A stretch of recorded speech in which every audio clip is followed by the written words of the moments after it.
नमस्ते प्रणाम। बहुत ही प्यारा सा गीत लेके आई हूँ। मेरा नौपर का गीत है। गीत पसंद आए तो ज़्यादा से ज़्यादा शेयर करना और चैनल को ज़्यादा से ज़्यादा आप लोग सपोर्ट करना। बहुत ही प्यारा लाइक कमेंट सब्सक्राइब शेयर के साथ सपोर्ट किया और कमेंट में अपना आशीर्वाद जरूर देना ना भाई। काली बदरिया आवास की रतिया रे बाबा के सोवैना रे रे लालनवा अरे बाबा के सोवैना रे रे लालनवा काली बदरिया आवास की रतिया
बिना अरे बिना रे दहेजवा के बेटी ना बियाहवय रे बेटा ना बियाहवय रे पूरे जग में नमवा हमारा रे ललनवा रे पूरे जग में नमवा हमारा रे ललनवा।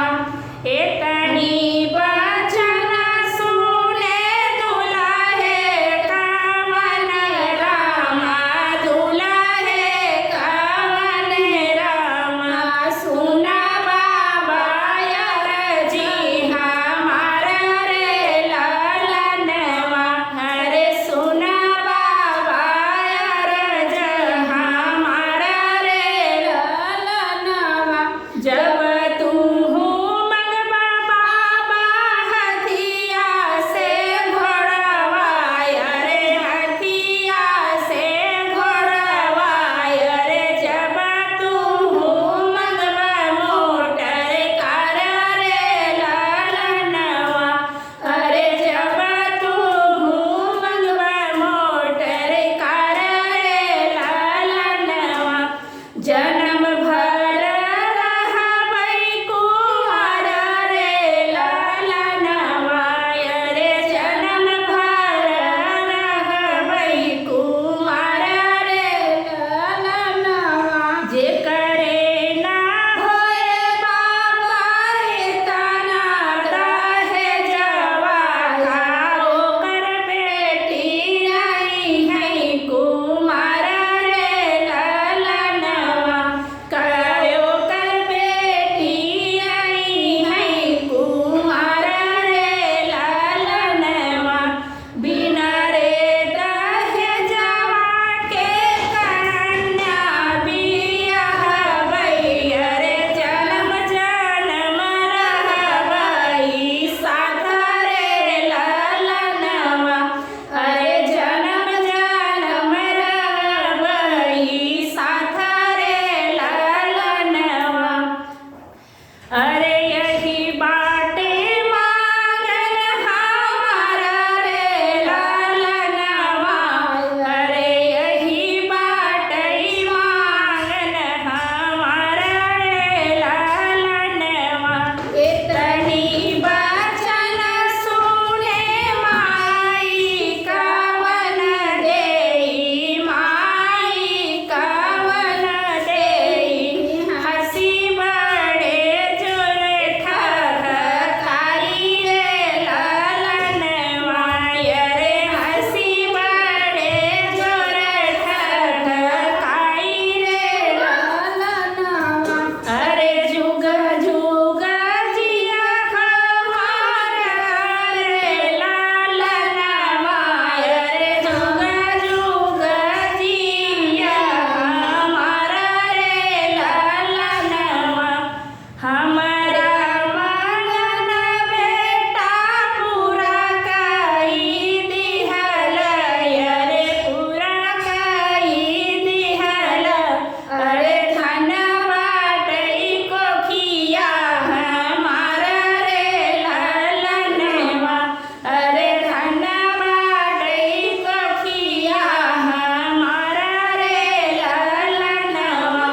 अरे समधी के बिटिया बियही लइयौ बियही लइयौ अरे नाही लेबै कहूँ दहेज रे ललनवा अरे नाही लेबै कहूँ दहेज रे ललनवा।